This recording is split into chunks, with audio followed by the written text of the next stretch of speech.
ಸಮಿತಿಯ ಪದಾಧಿಕಾರಿಗಳು ಎಲ್ಲ ಕಡೆ ಅವರನ್ನು ನಾವು ಈಗಾಗಲೇ ಇಂಟರ್ವ್ಯೂ ನಾವು ಇಂಥ ತಾರೀಕಿಗೆ ಸೇರ್ಲಾಲ್ ಅಂದರೆ 30ನೇ ತಾರೀಕು ಸೇರ್ಲಾಲ್, 1ನೇ ತಾರೀಕು ಅಲಿಂಗ್ಪುರ್, 2ನೇ ತಾರೀಕು ದಬ್ಬೆ ಬನಾಟಿ, 3ನೇ ತಾರೀಕಿಗೆ ಜಮಖಂಡಿ, 4ನೇ ತಾರೀಕಿಗೆ ಮುಧೋಳ್ ಮತ್ತು 5ನೇ ತಾರೀಕಿಗೆ ಲೋಕಾಪುರ್ ಮತ್ತು ಕಲಾಕಿ ಭಾಗಗಳಲ್ಲಿ ಈ ಜನಜಾಗೃತಿ ಅಭಿಯಾನ ನಡೆಸಿ ಸರ್ಕಾರಗಳ ಮೇಲೆ ಒತ್ತಡ ತಂದು ಕಾಮಗಾರಿ ಏನು ಲೋಕಾಪುರಕ್ಕೆ ನಿಂತೈತಿ ಅದನ್ನು ಮುಧೋಳ್ ರಸ್ತೆ ಬನಾಟಿ,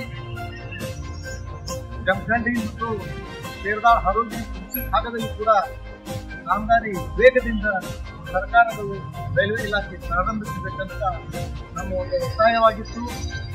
ಪರವಾನಗಿ ಸಿಗದೇ ಕಾರಣ ನಾವು ಆಹ್ವಾನ ಮಾಡಿ ಜನಜಾಗೃತಿ ಅಭಿಯಾನಕ್ಕೆ ನಾವು ಚಾಲನೆ ಕೊಡಬೇಕಾಗಿತ್ತು. ಇದನ್ನು ಕೈ ಬಿಡ್ತಾ ಇದ್ದೀವಿ. ಅದಕ್ಕೆ ಸಾರ್ವಜನಿಕರು ನಾ ಬರಲಿಲ್ಲ ಅಂದರೂ ಕೂಡ ಅವರು ಈ ಒಂದು ಉದ್ದೇಶ ನಮ್ಮದು ಏನಿತ್ತು ಅಂದರೆ ರಾಷ್ಟ್ರೀಯ ಪಕ್ಷಗಳ ಅಭ್ಯರ್ಥಿಗಳ ಮೇಲೆ ಮುಂಬರುವ ದಿನಗಳಲ್ಲಿ ಕಾಮಗಾರಿ ಶೀಘ್ರದಲ್ಲಿ ಪ್ರಾರಂಭಿಸಲು ನಾವೆಲ್ಲ ಅವರನ್ನು ಒತ್ತಾಯಿಸಬೇಕು. ಅದರಂತೆ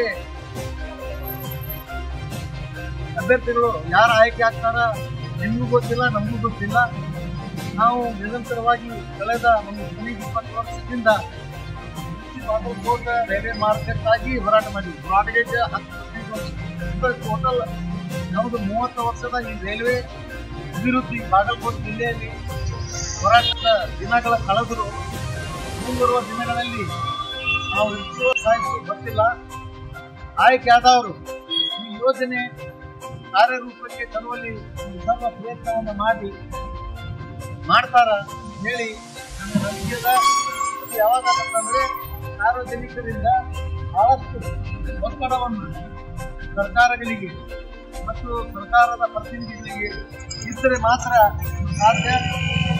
ಆ ನಿಟ್ಟಿನೊಳಗ ಕೈ ಮುಗಿದು ನಮ್ಮ ಬಾಗಲಕೋಟೆ ಕೇಳ್ಕೊತೇನೆ.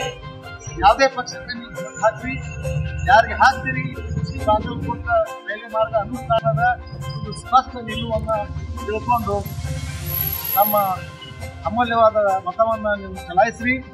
ಆದರೆ ಕಡ್ಡಾಯವಾಗಿ ನಿಮ್ಮ ಮತವನ್ನು ಚಲಾಯಿಸ್ರಿ ಅಂತೇಳಿ ನಾನು ತಮ್ಮಲ್ಲಿ ಮಕ್ಕಳಿಂದ ಬೇಡಿಕೊಂಡು ನನ್ನ ಮಾತಿಗೆ ವಿರಾಮ ಕೊಡ್ತೀನಿ. ಅದರಂತೆ ನಮ್ಮ ರೈತ ಸಂಘ ರಾಷ್ಟ್ರೀಯ ಕಬ್ಬು ಬೆಳೆಗಾರರ ಒಂದು ಅಧ್ಯಕ್ಷರು ಸದಸ್ಯರು ನಮ್ಮ ಸುಭಾಷ್ ಶಿರ್ವರ್ ಅವರು ನಮ್ಮ ಎಲ್ಲ ಹೋರಾಟದೊಳಗೆ ಸಂಪೂರ್ಣವಾಗಿ ಅವ್ರು ಬೆಂಬಲ ಕೊಟ್ಟು ಹೋದಾರ. ಅವ್ರಿಗೂ ಕೂಡ ನಾನು ಧನ್ಯವಾದ ಹೇಳ್ತೀನಿ. ಮತ್ತು ನನ್ನ ದುಂಡಪ್ಪ ದಾಶಾಳ ಅವರು ಮತ್ತು ಕಲ್ಲಪ್ಪ ಕಡಬಳ್ಳ ಅವರು ಮತ್ತು ಇಡೀ ಜಿಲ್ಲೆಯ ಜನ ನಮ್ಗೆ ಬೆಂಬಲ ಕೊಟ್ಕೊಂಡು ಬಂದಾರ. ಇದರಂತೆ ನಿಮ್ಮ ಬೆಂಬಲ ಇರಲಿ ಅಂತ ಹೇಳಿ ನಾನು ಎಲ್ಲರಲ್ಲಿ ಮನವಿ ಮಾಡ್ಕೊತೀನಿ. ಜೈ ಹಿಂದ್, ಜೈ ಕರ್ನಾಟಕ, ಜೈ ಕುರ್ಚಿ ರೈಲ್ವೆ ಮಾರ್ಗ.